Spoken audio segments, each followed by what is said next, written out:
마가복음 10장 35절부터 52절입니다. 세베대의 아들 야고보와 요한이 주께 나와 여짜오되 선생님이여 무엇이든지 우리가 구하는 바를 우리에게 하여 주시기를 원하옵나이다. 이르시되 너희에게 무엇을 하여 주기를 원하느냐. 여짜오되 주의 영광 중에서 우리를 하나는 주의 우편에 하나는 좌편에 앉게 하여 주옵소서. 이르시되 너희는 너희가 구하는 것을 알지 못하는도다. 내가 마시는 잔을 너희가 마실 수 있으며 내가 받는 세례를 너희가 받을 수 있느냐.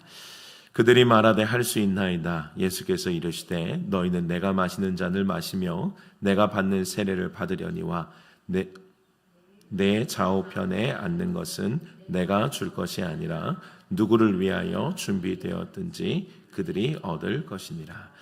열제자가 듣고 야고보와 요한에 대하여 화를 내거늘 예수께서 불러다가 이르시되 이방인의 집권자들이 그들을 임의로 주관하고 그 고관들이 그들에게 권세를 부리는 줄을 너희가 알거니와 너희 중에는 그렇지 않을지니 너희 중에 누구든지 크고자 하는 자는 너희를 섬기는 자가 되고 너희 중에 누구든지 으뜸이 되고자 하는 자는 모든 사람의 종이 되어야 하리라. 인자가 온 것은 섬김을 받으려 함이 아니라 도리어 섬기려 하고 자기 목숨을 많은 사람의 대속물로 주려 함이니라. 그들이 여리고에 이르렀더니 예수께서 제자들과 허다한 무리와 함께 여리고에서 나가실 때에 디메오의 아들인 맹인 거지 바디메오가 길가에 앉았다가 나사렛 예수시라는 말을 듣고 소리 질러 이르되 다윗의 자손 예수여 나를 불쌍히 여기소서 하거늘 많은 사람이 꾸짖어 잠잠하라 하되 그가 더욱 크게 소리 질러 이르되 다윗의 자손이여 나를 불쌍히 여기소서 하는지라. 예수께서 머물러 서서 그를 부르라 하시니 그들이 그 맹인을 부르며 이르되 안심하고 일어나라 그가 너를 부르신다 하매 맹인이 겉옷을 내버리고 뛰어 일어나 예수께 나아오거늘 예수께서 말씀하여 이르시되 내게 무엇을 하여 주기를 원하느냐. 맹인이 이르되 선생님이여 보기를 원하나이다. 예수께서 이르시되 가라 내 믿음이 너를 구원하였느니라 하시니 그가 곧 보게 되어 예수를 길에서 따르니라. 아멘. 우리 함께 기도합시다. 사랑의 하나님, 우리 귀한 자녀들에게 하늘의 복과 기름지는 성을 내려주시기 원합니다. 이들이 굳센 의지의 사람이 되게 하시고 의지를 넘어 은총의 사람이 되게 하사 육신을 이기고 세속의 유혹을 극복하고 승리의 새 사람이 되게 하여 주시옵소서. 머리에는 솔로몬에게 주신 지혜를 주시고 가슴에는 다윗과 같은 믿음을 주시고 두 팔에는 모세와 같은 능력을 주시옵소서. 교회를 사랑하고 주님을 더 공경하며 나라와 민족을 든든히 세워가는 일꾼이 꼭 되게 하여 주시옵소서. 예수 그리스도 이름으로 간절히 기도합니다. 아멘.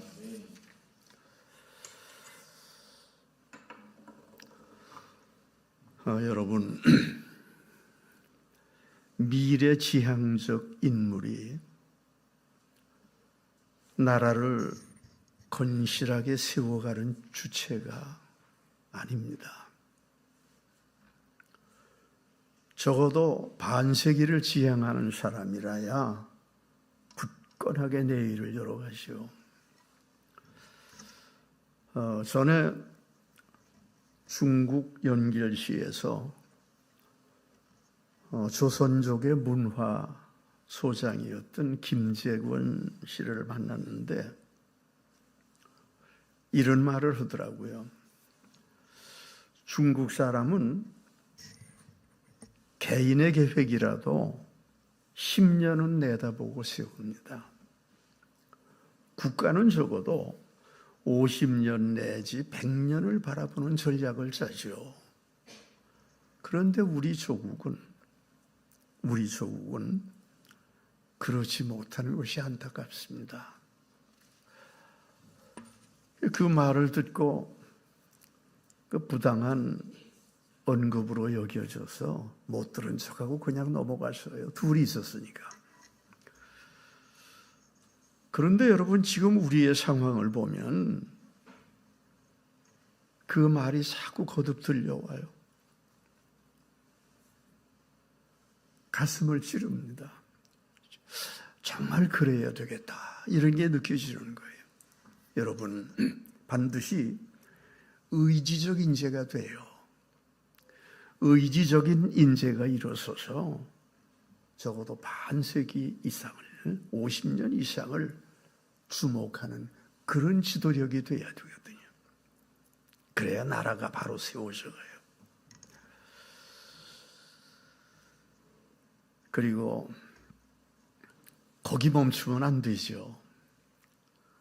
그 다음에는 다시 영원을 지향하는 새로운 날을 세워가야 합니다.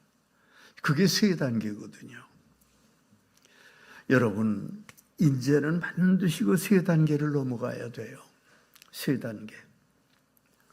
먼저는 범인의 단계죠. 보통 사람의 단계고, 그 단계를 넘어서 의지의 인물이 되는 거예요. 의지를 지닌 사람. 그런 사람이 바른 지도자가 되죠. 그 다음에 다시 의지 단계를 넘어서 영혼을 지향하는 인재가 되어야 합니다. 그게 세 번째예요. 첫 단계는 범인의 삶이죠. 보통 사람의 삶이죠. 육신에 매여서 세속에 사는 보통 사람의 길이에요. 많은 사람들이 그 길을 가죠. 그런데 거기 머물러 있으면은 나중에는 흔적 없이 사라지는 허망한 인생이 되고 마는 거예요. 사람들이 다 그리로 가잖아요. 거기서 꼭 넘어서야 하죠. 그 다음은 의지적인 삶입니다. 범인의 길을 넘어서 기름진 길을 가는 의지의 삶이죠. 의지를 지닌 사람. 그런 사람이 큰 일을 해내요. 의지적인 사람이. 건실하게 사는 튼튼한 사회를 세워가죠. 그런 사람이 의지적인 인재입니다. 그러나 거기 또 멈추면은 영혼을 향한 삶을 바르게 가지 못해요. 반드시 믿음의 삶이 요구되는 거죠. 그러면 세속을 넘어서 영생의 길을 가게 됩니다. 그 길을 가야 되는 거예요. 이게 3단계죠. 여러분, 사도 바울을 보세요. 그도 범인의 삶을, 보통 사람의 삶을 내려놓고 의지의 길을 달려가죠. 아주 의지적인 인물이었죠. 그래서 굳센 의지로 똘똘 뭉쳐서 비범한 삶을 살았습니다. 헬라 최고의 학문을 익혔죠. 그리고 그 다음엔 다시 히브리 율법을 열심히 공부했습니다. 그래서 달통의 인재가 되려고 했습니다. 필로와 감마리엘을 닮은 탁월한 인재가 되려고 했던 거죠. 그런 의지적인 인재였고, 그래서 주변 사람들이 다 선망하는 눈을 가지고 쳐다봤어요. 그러나 바울이 거기 멈추면, 의지적인 단계에 멈추면 의지적인 인재에서 중단되잖아요. 그래서 바울은 세 번째로 다시 일어나야 돼요. 영혼을 향해서. 의지를 넘어서 영원한 인재로 세워지는 거죠. 그 일을 누가? 우리 예수님께서 역사하셨지요. 이끄셨어요. 바울이 다메섹 도상으로 가는 도중에 부활하신 예수님이 찾아와서 만나셨어요. 그래서 의지적인 생애가 다 한순간에 무너졌습니다. 다 내려놓게 됐죠. 그리고는 주님의 영적인 인자가 되어가지고 의지를 넘어서 영원한 길을 향해서, 영혼을 향해서 열심히 달려가는 영혼을 향한 인재가 됐어요. 주님의 참된 형제가 되고 그 다음에 영원한 면류관의 주인이 되지요. 그게 바울이 간 길입니다. 여러분, 우리도 그렇게 따라가야 돼요. 그러면 영원히 빛나는 하나님의 선민이 됩니다. 우리가 반드시 가야 할 길이죠. 본문에서도 그런 두 종류의 사람을 봅니다. 예수님은 그들에게 같은 질문을 하셨죠. 36절에서는 보면 야고보와 요한에게 물으십니다. 너 그에게 무엇을 하여 주기를 원하느냐? 그렇게 물으셨죠. 그리고 51절에 내려가서 보면 바디메오에게 물으세요. 내게 무엇을 하여 주기를 원하느냐? 여러분, 주님은 오늘 우리에게도 그렇게 물으세요. 내게 무엇을 하여 주기를 원하느냐? 여러분 어떻게 대답하시겠습니까?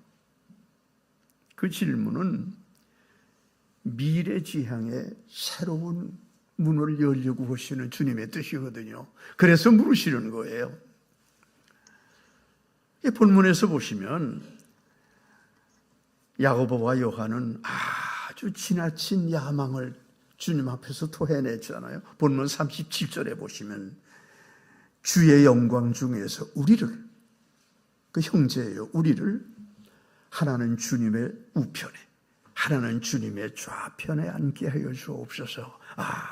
이렇게 말씀드린 거예요. 자기 형제를 주님의 좌편과 우편에 앉게 해달라는 그런 요청이죠. 왕권에 계신 주님, 주님의 좌정성, 우정성, 큰 높은 자리 아니에요? 그 자리에 앉혀달라는 그런 요구입니다. 어떻게 그렇게 과감한 요청을 할 수 있었을까요? 주님 앞에. 야고보와 요한은요, 예수님과 가까운 이종 사촌이거든요. 가까운 사람이에요. 그뿐 아니라 가문이 아주 유력해서 주님의 사역을 계속해서 많이 도와드렸어요. 그래서 그 두 사람은 그런 배경을 안고 과감한 요청을 한 거죠, 주님 앞에. 그런 두 사람의 요청을 듣고 같이 있던 주님의 제자 10명이지요. 12명이니까 전체가. 10명의 제자들이 하나같이 화를 낸 거예요. 주변 사람들을 무시하고 자기네 야망만 드러낸다는 그런 책망이었거든요. 그러나 자세히 보면은요, 그들 그 10명의 속마음도 두 사람과 같아요. 유사한 그런 마음을 가지고 있었지요. 그러니까 그 전부가 영적으로는 아직 미숙한 상태에 머물러 있었던 겁니다. 부족했던 거예요. 만일 건실한 심령을 가지고 있다고 하면 주님 앞에 어떻게 구하겠어요? 주님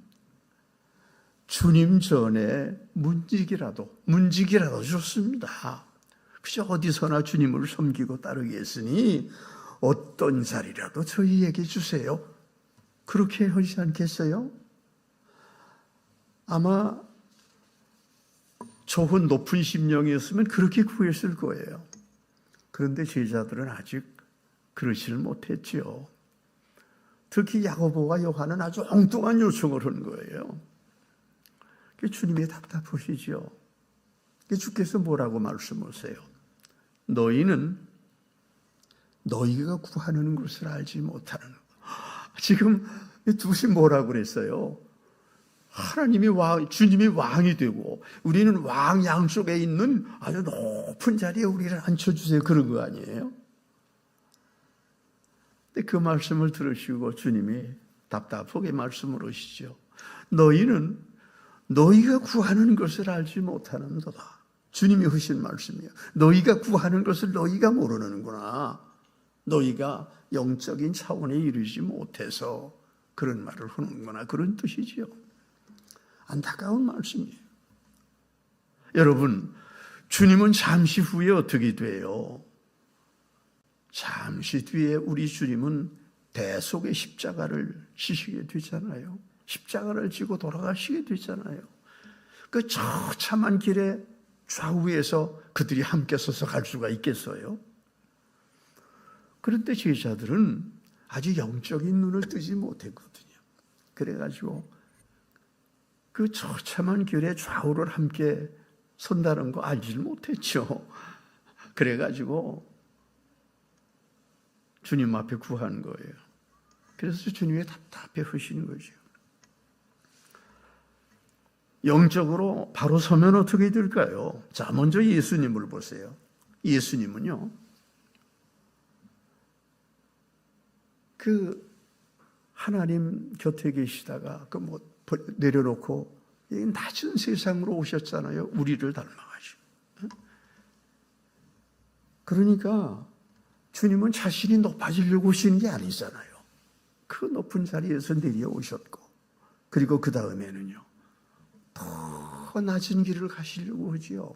우리를 위해서 대속의 십자가를 지시잖아요. 더 낮은 길로 가시려고. 낮아지려고 하는 게 주님의 뜻이에요.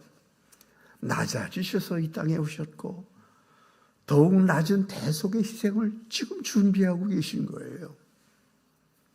주님은 그렇게 낮아지시는 분이고, 또 주님은 겸손히 낮은 사람들을 바라보시고 이끌어 주시거든요. 이게 주님의 길이시거든요. 그런 주님을 닮아가는 것이 제자의 길이잖아요. 그런데 야고보와 요한은 높은 자리를 달라고 요청을 했죠. 육신적인 야망의 메인 짓입니다. 그래서 예수님이 다시 그들에게 물으시잖아요. 구체적으로 물으시죠. 내가 마시는 잔을 너희가 마실 수 있으며 내가 받는 세례를 너희가 받을 수 있느냐? 여러분, 예수님이 마시는 잔이 무엇이요? 십자가 고난의 잔이에요. 십자가의 고난의 잔을 가시는 길이거든요. 그리고 예수님이 받으시는 세례는 뭘까요? 죽음의 예식이죠. 그런 고난과 죽음으로 대속의 길을 여시고 영생의 은총을 부어주시려고 준비하시는 그런 주님이시거든요. 근데 제자들은 영의 눈을 제대로 뜨지 못했죠. 영의 눈을 뜨고 주님의 고난과 죽음의 길을 뒤에서 안고 따라가야 되죠. 그게 가는 길이거든요, 제자들이. 그게 제자가 가야 할 영의 길인데, 그런데 그런 성수에 아직 이르지를 못했습니다. 그래서 예수님이 뭐라고 말씀하세요? 너희가 아직은 내가 가는 길을 함께 갈 수 없다. 그런 뜻을 말씀하시는 겁니다. 그런데 그랬더니 야고보와 요한이 뭐라고 얘기를 했어요? 주저하지 않고 하는 대답이 뭐예요? 할 수 있나이다. 세상에 할 수 있나이다 그랬잖아요. 제대로 모르고 한 대답인데, 육신의 야망에 머물러 있는 그들이 아직은 갈 수 없는 길이거든요. 주님이 가시는 그 길이. 그래서 그 다음에 보세요. 주님이 그 대속의 길을 가실 때, 십자가를 지시기 위해서 나가실 때 어떻게 했어요? 자기가 주님을 따라간다고 말을 지키지 못했죠. 주님이 대속의 십자가를 가실 때 그들은 어떻게 됐어요? 죽음의 잔이 두려워가지고 다 도망을 갔죠. 12명이 다 도망을 쳤어요. 그런데 그 후에 어떻게 됐어요? 야고보와 요한이. 참 놀랍지요. 야고보와 요한이 그 뒤에 어떻게 됐어요? 주께서 자비의 손길로 그를 계속 붙잡아줘. 그 두 사람, 다른 사람도 다 붙잡아줬잖아요, 주님이. 그래서 그들의 서원이 훗날 충실하게 진행됩니다. 전에 모르고 한 말이지만 다 따라갔지요. 예수님이 대속의 십자가를 지셨고, 그리고 예수님이 사흘 후에 다시 부활하셨지요. 그리고는 다음에 그 제자들에게 어떻게 하셨어요? 성령을 보내주셨죠. 성령을 보내셔서 그들을 영적으로 꽉 붙잡아 주신 거예요. 주님이 하신 일이에요, 그게. 그래가지고 그들이 다시 태어나고 주님을 따라 충성된 길을 따라 뒤에 따라가는 거예요. 그 12제자가 다 그렇게 갔잖아요. 주님이 그렇게 이끄셨어요. 그래서 그 충성된 길을 제자들이 갔는데 야고보를 보세요. 야고보는 어떻게 되지요? 야고보는 사도들 중에 첫 번째 순교자가 된 거예요. 여러분 뭐를 따라간 거예요? 그게 주님의 대속의 길을 따라간 거 아니에요? 야고보가 제일 먼저 순교자가 됐고 그게 바로 주님이 받으신 세례를 그가 받은 거예요. 그 길을 갔죠. 요한은 어떻게 됐습니까? 예수님의 고명을 받았죠. 예수님이 십자가에서 돌아가시면서 요한에게 어머니 마리아를 모셔달라고 부탁을 했잖아요. 주님께서. 그래서 요한은 어머니 마리아를 모시고 성실한 순종의 길을 그 생애를 전부 들여서 간 거예요. 그건 뭐예요? 사한 순교자의 길입니다. 그러니까 형제가 다 순교자의 길을 간 거죠. 야고보는 죽음으로 갔고 요한은요 살아있는 순교로 간 거예요. 요한은 그 후에 반모섬에서 유배 생활을 했는데 그러면서 주님의 은총과 역사를 받아가지고 요한계시록을 썼잖아요. 요한계시록. 요한복음도 썼잖아요. 요한의 서신도 3편이죠. 그것도 썼어요. 여러분 야고보와 요한은 그렇게 주님의 잔을 마시고 주님의 세례를 받은 거예요. 그 길을 가는 거죠. 그래서 그들은 영원한 승자의 길을 갔습니다. 영원한 승리의 길을 갔지. 그들은 지금 천국에서 주님의 영광을 받고 빛나는 승자의 은총을 누리고 있을 거예요. 그렇게 되지요. 사랑하는 여러분, 이제 우리가 대답을 해야 돼요. 여러분 한번 생각해 보세요. 예수님이 우리에게 물으실 겁니다. 내게 무엇을 하여 주기를 원하느냐? 여러분 주님께 무엇을 원하시겠습니까? 야고보와 요한이 구한 것처럼 높은 권세의 자리를 달라고 하겠어요? 명예나 재물이나 아니면 건강이나 성공을 달라고 요구를 하겠어요? 세상 사람들은 다 그런 것을 구하죠. 그러나 우리는 그런 것들을 앞에 세우지는 않잖아요. 그렇죠? 그런 것을 앞에 세우지는 않잖아요. 세상 사람은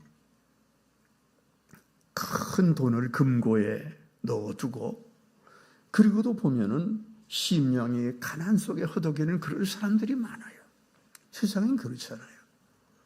권세와 명예를 누리면서도 그저 고독과 불행을 호소하는 그런 사람들이 많아요. 그게 잘못된 길을 가는 거죠. 어네스트 헤밍웨이 또 가와바다 야스나리 여러분 아시죠? 노벨상을 받은 탁월한 수상자인데 그런데 그들은 세속적인 존경과 명예 뒤에 뭐를 지니고 있을까요? 겉으로는 참 좋은 삶을 살았죠. 그런데 속은 어땠을까요? 허물을 이기지 못하네요. 마음속에 허무가 가득한 거죠. 그 허물을 이기지 못해서 그 사람들 자살을 했어요. 둘 다. 세상에 굴지의 재벌을 가나요? 상속자들도요. 부모로부터 큰 재물을 받아가지고 사는 사람들도요. 그 보면은 그렇게 잘 화려하게 살면서도 고독과 호소를 내놓고 그리고 나중에는 세상을 등지는 그런 사람들은 있잖아요. 그런 삶이 어떤 삶이에요? 육신이나 세속에 매여 사는 삶이에요. 그게 뭐 좋고 잘 되는 것 같지만 보면은 나중에 별로 그렇게 좋지 않거든요. 거기는 진정한 행복이 없어요. 어떻게 해야 하죠? 어디를 가야 돼요? 의지를 넘어서 주님의 은총의 길을 가야 되는 거예요. 그게 3단계거든요. 의지의 길을 가야 되면 의지를 뒤에 두고 영원의 은총을 향해서 주님께 다가가야 되는 거죠. 여러분, 영원하고 참된 행복은 오직 우리 주 예수 그리스도 안에서 우리가 받으니까요. 우리가 그 길을 가는 거 아니에요? 여러분, 그 길을 열심히 가셔야 돼요. 여러분이 한번 그 삶을 이렇게 돌아보세요. 예수님을 믿고 구원의 확신을 가졌을 때 기쁨이 확 밀려왔던 그런 적이 있죠. 한번 돌아보세요, 그때를. 주님이 우리에게 내 제자여 하시면서 품에 안아주시는 순간의 기쁨, 그것도 한번 돌아보세요. 주님이 우리 손을 잡아가시고 그저 때로는 험한 산을 넘고 큰 강을 건너게 하신 그런 적도 있지요. 그것도 돌아보세요. 그리고 장차 주님과 함께 천국을 상속받고 영생을 누리는 행복을 누리지요. 성자 하나님께서 우리에게 사랑하는 내 동생아 라고 부르시면서 품에 안아주시는 그런 감격, 여러분 장차 그런 감격이 오는 거예요. 그걸 상상해 보세요. 그렇게 보면은요, 세상 삶이 좀 힘들 때도 있잖아요. 어려운 경우도 있잖아요. 그래도 거기 매여가지고 너무 구차스러울 거 없어요. 조금 험해도 영생을 바라보셔야지. 영생을 바라보면서 기쁘게 달려가야죠. 여러분, 그렇게 가시기 바랍니다. 우리가 그렇게 가야 되는 거예요. 그러면 우리도 과정에서는 좀 들어맞지 않는다고 해도 그저 주님의 사랑으로 이끌어 주시니까 결과가 어떻게 돼요? 야고보와 요한처럼 순종과 승리의 길을 가게 되지요. 빛나는 은총의 사람이 되는 거예요. 그렇게 그 길을 가셔야 돼요. 야고보와 요한처럼. 본문에서 우리는 또 한 사람을 보는데 앞을 보지 못하는 거지인 바디메오예요. 참 비참한 사람이죠. 바디메오는 디메오의 아들인데 그 바디메오란 말이 디메오의 아들이란 말이에요. 그런데 그 아버지 디메오는요, 아주 불의하고 부정했던, 그러나 지위도 높았던 사람이에요. 그런 사람이 아버지. 그런데 그런 삶이 세상 사람들에게 다 알려져서 알고 있어요. 그런데 그런 사람 밑에서 앞을 보지 못하는 사람으로 태어났어요. 그게 바디메오 아니에요? 그러니까 바디메오는 당초부터 불리한 운명을 가지고 있던 사람입니다. 게다가 앞을 보지 못하는 맹인이잖아요. 그리고 가난한 사람이에요. 그러니까 아버지가 지어준 불명예, 또 맹인의 질곡, 그것을 지니고 있는 아주 불행한 거지. 그게 바디메오거든요. 그런데 바디메오가, 주목해 보세요. 바디메오가 그런 운명에 탄식하고 체험하면서 절망의 길을 갔어요? 안 그러거든요. 어려운 조건 속에서도 그래도 그게 포망의 길을 가지 않았어요. 그런 중에서도 오히려 장차 행운을 바라보고 기다리고 의지적인 삶을 사는 거죠. 그런 그가 예수님이 지나가신다는 소문을 듣고 자리에서 벌떡 일어나가지고 소리를 지릅니다. 다윗의 자손 예수여, 나를 불쌍히 여기소서. 그러고 외쳤죠. 그러니까 주님과 더불어 같이 가던 많은 사람들이 쳐다보면서 잠잠하라고, 그게 무슨 짓이냐고 다 꾸짖는 거예요. 그런데도 48절 보세요. 그는 더 크게 소리를 지르는 거예요. 더 크게 주님을 부르죠. 그가 얼마나 심하게 소리를 질렀으면 그 많은 군중에 쌓여가지고 지나가시는 예수님이 그 소리를 들으셨잖아요. 그래가지고 예수님이 멈춰서서 자, 그 사람을 좀 불러달라고 요청을 하셨죠. 제자들이 가자고 했는데 제자님이 예수님께 가자고 하니까 그가 겉옷을 확 벗어버리고 그냥 막 달려가는 거예요. 여러분 2000년 전에 억압과 기아에 시달리는 중동 땅이거든요. 거기서 얻어먹는 거지인 바디메오가 여러분 얼마나 옷을 화려하게 입었겠어요. 그렇죠? 아마 겉옷이나 두르고 이러고 앉아 있다가 확 내던지고 쫓아갔을 거라고요. 여러분 그게 의지의 사람이고요. 그런 주님 앞에 의지를 들고 가는 사람이 승리하는 거예요. 그래서 이리저리 세고 인간적으로 망설이는 그런 사람은 하나님의 은총과 축복의 기회를 바로 잡지 못해요. 그러나 그 사람처럼 그저 결단하고 매달리고 그저 주님 앞에 달려가는 그런 사람이 주님을 바르게 만나가지고 새 사람이 되지요. 아마 바디메오는 필연 옷을 벗어버리고 알몸으로 그냥 체면이나 이목을 무시하고 주님께 막 달려갔을 거라고요. 여러분 주님은 그렇게 만나야 되는 거예요. 그저 인간적인 조건이나 상황을 따지고 이래서 주님 만나는 게 아니죠. 모든 거 다 내려놓고 포기하고 그리고 주님을 붙잡아야 돼요. 주님께 매달려야 돼요. 여러분 그 길을 가세요. 그래야 바른 은혜를 받는 거예요. 그저 세상을 따지고 인간적인 여러 가지 욕망을 들고 이루고 이런 걸 들고 나가가지고 주님을 제대로 만나요. 안 되는 거예요. 다 포기하고 빈 몸으로 주님 앞에 갈 때 주께서 확 붙잡아 주시죠. 그러면 삶의 문제가 해결되고 영생의 은총이 딱 보장되는 거죠. 예수님이 그냥 허둥지둥하고 달려오는 성경에는 말씀 안 했지만 아마 벗었을 거예요. 그런 사람이 쫓아오는 바디메오로 탁 보고 뭐라고 그러세요? 이게 참 중요한 말씀이에요. 주님이 뭐라고 그러세요? 내게 무엇을 하여 주기를 원하느냐? 그러셨잖아요. 여러분 주님이 우리에게 그렇게 물으세요. 이거 어떻게 대답하느냐가 참 중요하거든요. 그가 뭐라고 그랬어요? 솔직하게 뭐라고 그랬어요? 야고보와 요한은 우리가 높은 사람 되게 해주세요. 근데 그게 아니잖아요. 뭐라고 그랬어요?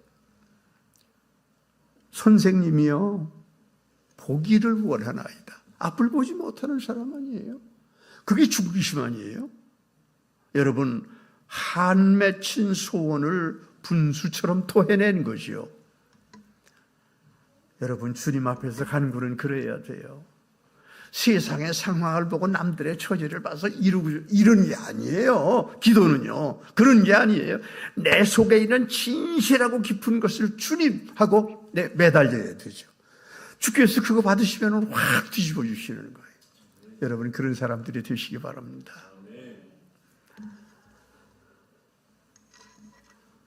주님 앞에 가는 거는 그렇게 해야 되죠.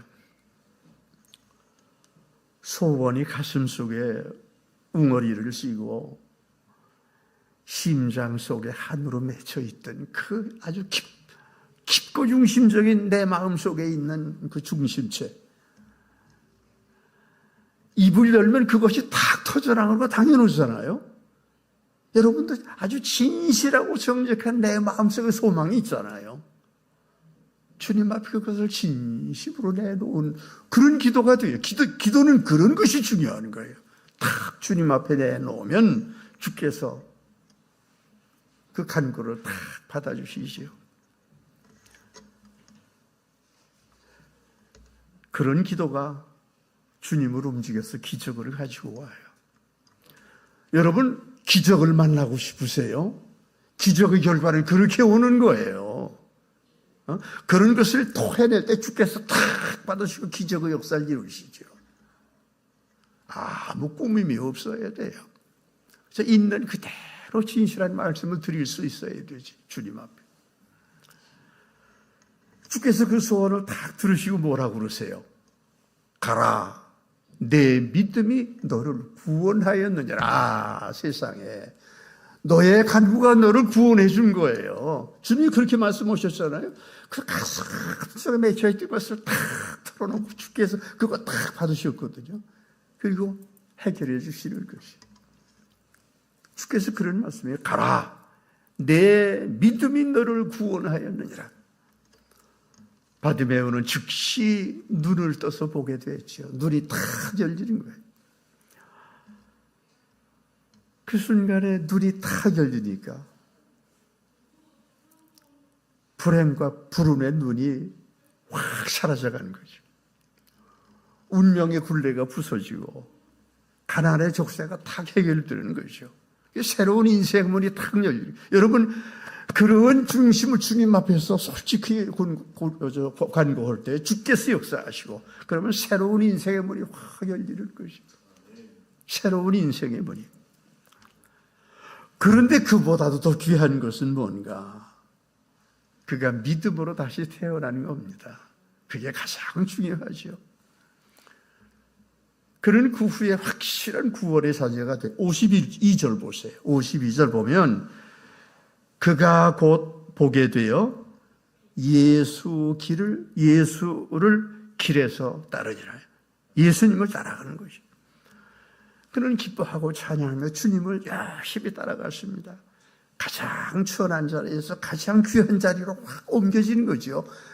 여러분 주께서 꽉 붙잡으면 자연스럽게 옮겨지는 거예요. 그게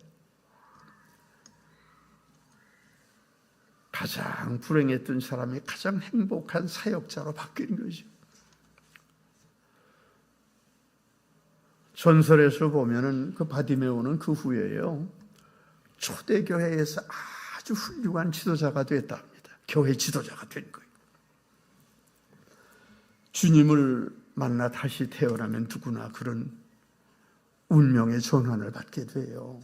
영원한 승리의 삶을 살게 되죠. 야고보와 요한도 그렇게 된 거예요. 야고보와 요한은 조금 그저 온전치 못한, 영적으로 바로 서지 못한 그런 간구를 주님 앞에 드렸는데, 그런데 그 뒤에 보세요. 그 뒤에 주께서 탁 붙잡아 끌어주시잖아요. 여러분, 그러면 새 사람이 돼요. 그저 마음속 깊은 것을 주님께 말씀드릴 때, 그러면 바뀌는데, 그죠? 오만하고 편협했던 마음은 주님 안에 탁 들어가면 겸손하고 어진 마음으로 싹 바뀌어지거든요. 미워하고 이기적인 그런 심령을 가지고 있었으면 그것이 주님 안에서는 어떻게 바뀌어요? 사랑과 포용의 심령으로 확 바뀌어지는 거죠. 완전히 새 사람이 되죠. 그래서 그 두 사람은요, 겸손과 관용, 사랑과 포용의 표본이 된 거예요. 사람들이 따라올 길을. 어떻게 그렇게 됐을까요? 그가 주님 앞에 구할 때는 형편에 맞지 않는 그런 간구를 한 것 같잖아요. 그런데 주님이 성령을 보내주셨거든요. 성령이 확 붙잡아 주시고, 그러면은 심령이 속아가지고 새 사람이 되잖아요. 그래서 야고보와 요한은 성령을 받아가지고 그 전에 가지고 있던 모난 성품이 다 녹아내리는 거예요. 그리고 주님만 안고 향례를 풍기는 새 사람이 되어가는 것입니다. 성령 안에서 그렇게 돼요. 성령께서 붙잡으면요. 여러분, 우리도 그렇게 태어나야 됩니다. 여러분 모두 그렇게 되시기 바랍니다. 그러면 부족한 우리가 탁월하고 유능한 사람이 되거든요. 그래서 야고보와 요한도 높아지는 거예요. 모질고 편협했던 우리가 사랑과 포용의 인재가 됩니다. 여러분, 자신을 저렇게 돌아보면서 아유, 내가 모질고 편협하다, 그러나 너무 탄식하지 마세요. 예수님 안에 딱 들어가면 그게 확 바뀌어버리니까. 여러분, 내가 못된 생각, 잘못된 꿈을 가지고 있던 거 확 무너지거든요. 주님 안에서 저절로 무너져요. 내가 하는 게 아니에요. 저절로 무너져 내리는 거죠. 성령이 역사하시니까. 좁고 이기적인 마음이 확 없어지죠. 성령의 도가니에서 녹아지면 그렇게 되는 거예요. 야고보와 요한이 그렇게 되는 거예요. 그렇게 변화된 거예요. 바디메오도 그렇게 바뀌었죠, 뒤에. 여러분, 예수님을 따라서 그 길을 가시기 바랍니다. 영혼 속에 빛나는 천국의 꿈을 안고 가야 되거든요. 그때 거기서 기둥이 돼요. 천국에서 기둥이 되는 거죠. 사랑하는 여러분, 이제 우리가 주님의 질문 앞에 다시 서야 돼요. 주님이 우리에게 주신 질문이 뭐예요? 이게 참 중요한 거거든요. 주님이 우리에게 주신 질문이 뭐예요? 내게 무엇을 하여 주기를 원하느냐? 여러분, 무엇을 구하시겠어요? 하나님 앞에. 여러분의 가슴에 가득 차 있는 영적인 소원이 뭡니까?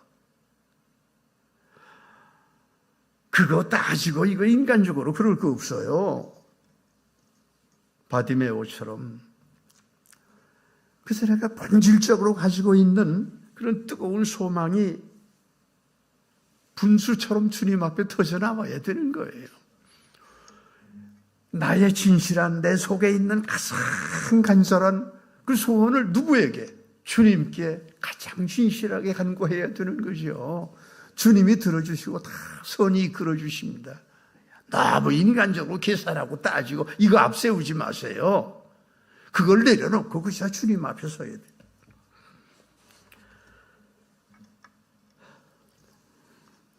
바디메오처럼 그저 또 뜨거운 소망의 사람이 돼야지요. 우리 속에서 터져나와야지요. 우리가 주님 앞에 대답한다면, 예를 들면 주님, 재물이나 출세가 아니에요. 명예나 장수도 아닙니다. 주님이 주신 생애를 그저 주님의 일에 쏟아붓고 주님을 따라 돌아가기를 원합니다. 그게 제 소원입니다. 이런 방향이 돼야 되는 거예요. 여러분, 그렇게 간구할 수 있기를 바랍니다. 여러분, 그러면 우리도 야고보나 요한처럼 또 바디메오처럼 주님을 위해서 생애를 쏟아붓고 달려가면 놀라운 주님의 역사가 그게 중요해요. 여러분, 내가 계산하고 따지는 게 아니라 그저 내려놓고 그저 주님 중심으로 열심히 따라가겠다고 하면 주님이 오셔서 딱 역사하셔가지고 우리 생애를 열어주시죠. 내 인생을 붙잡아 주시죠. 영원히 빛날 승리자, 영원히 빛날 승리자가 되도록 주께서 딱 끌어주시는 거예요. 그 길을 가시기 바랍니다. 여러분, 꼭 그 길을 가시는 영원한 승리자들이 모두 되시기를 간절히 바랍니다. 아멘 하세요. 그 길을 가셔야 돼요. 기도하십시다. 사랑의 주님, 주께서 우리에게 가까이 오시기를 원합니다. 우리도 모든 것을 내려놓고 주님만 모시고 살기를 원합니다. 주님, 우리에게 오셔서 영원히 머물러 주시옵소서. 우리는 오직 주님 안에서 살고 주님을 모시고 주님과 동행하기를 원합니다. 야고보와 요한처럼, 바디메오처럼 우리도 운명을 이기고 새 삶의 길을 주 안에서 갈 수 있게 해주세요. 영의 눈을 떠서 하늘의 비밀을 보게 해주시고요. 주님의 영원한 사랑과 은총의 신비를 품고 우리가 살 수 있게 해주세요. 야고보처럼 순교의 길을 바라볼 수 있게 해주시고요. 요한처럼 살아있는 순교의 길을 따라가게 해주시옵소서. 그래서 주님을 품에 안고 영원을 향하여 가는 저희가 될 수 있도록 이끌어 주시기 원합니다. 주께서 꼭 그렇게 역사해 주시기 원합니다. 예수 그리스도 이름으로 간절히 기도합니다. 아멘. 아멘.